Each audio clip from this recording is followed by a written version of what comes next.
গ্যাসের নতুন দাম নির্ধারণ। চলতি মাসের জন্য তরলীকৃত পেট্রোলিয়াম গ্যাসের নতুন দাম নির্ধারণ করেছে Bangladesh energy regulatory commission BERC.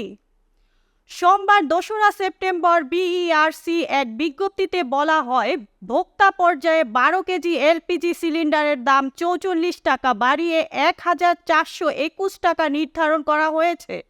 নতুন এই দাম আজ সোমবার সন্ধ্যা ৬টা থেকে কার্যকর হবে।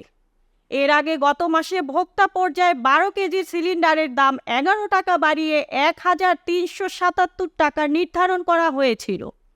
উল্লেখ্য, ২০২৩ সালে ৫ দফা কমেছিল এলপিজি ও অটো গ্যাসের দাম, বিপরীতে বেড়েছিল ৭ দফা। গত বছরের জানুয়ারি, মার্চ, এপ্রিল, জুন ও জুলাই মাসে কমেছিল এলপিজি ও অটো গ্যাসের দাম, আর দাম বেড়েছিল ফেব্রুয়ারি, মে, আগস্ট, সেপ্টেম্বর, অক্টোবর, নভেম্বর ও ডিসেম্বর মাসে।